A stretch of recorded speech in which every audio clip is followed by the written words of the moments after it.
আমন্ত্রণ news 24 sports লাইটে আপনাদের সাথে আছি আমি শাহরিয়ার বাবু। চলুন দর্শক জেনে নেই আজকের খবরের বিস্তারিত রিপোর্টে। বাংলাদেশের ইনিংসের 16.2তম ওভারের ঘটনা। ওটিএল ব্যাটম্যানের বলে ফ্লিক করতে চেয়েও পারেননি মাহমুদুল্লাহ রিয়াদ। তার প্যাডে লেগে বল চলে যায় বাউন্ডারিতে। ওই মুহূর্তেই এলবির আবেদন তোলে দক্ষিণ আফ্রিকা। সঙ্গে সঙ্গে তাতে সাড়া দিয়ে আঙ্গুল তুলে দেন আম্পায়ার, কিন্তু নিজের জায়গায় মাহমুদুল্লাহ ছিলেন স্পষ্ট, তাই নিয়ে নেন রিভিউ। টিভি রিপ্লেতে পাল্টে যায় সিদ্ধান্ত, ক্ষমা চেয়ে আম্পায়ারও সিদ্ধান্ত বদলে নেন। কিন্তু আম্পায়ারের ওই ভুল সিদ্ধান্তই শেষ পর্যন্ত কাল হয়ে দাঁড়িয়েছে বাংলাদেশের, কারণ সেই সময় সিদ্ধান্ত বদলালেও লেগ বাই থেকে পাওয়া 4টি রান আর পায়নি বাংলাদেশ দল। নিয়ম অনুসারে আউট দিলে ওই বল থেকে আসা রান ডেড হিসেবে ধরা হয়, কিন্তু সিদ্ধান্ত বদলে ওই আউটের সমীকরণ বদলালেও রানটা ডেডই ছিল।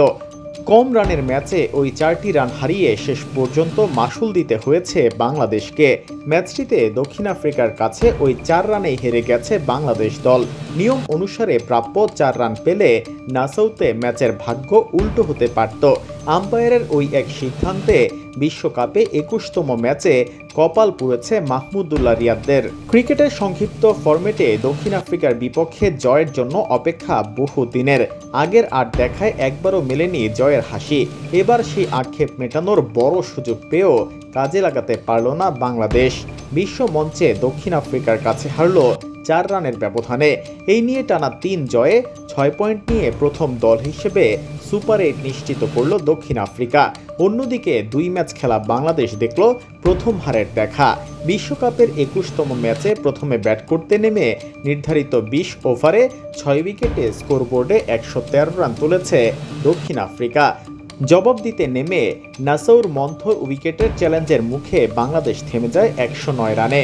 এদিকে তাওহিদ হৃদয় এবং মাহমুদুল্লাহ রিয়াদের দারুণ প্রচেষ্টার পরও দক্ষিণ আফ্রিকার সঙ্গে জেতা হলো না বাংলাদেশের।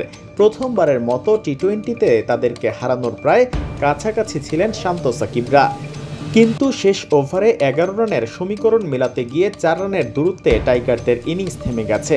অবশ্য এমন হারের পর আম্পায়ারের সিদ্ধান্ত নিয়েও প্রশ্ন উঠেছে।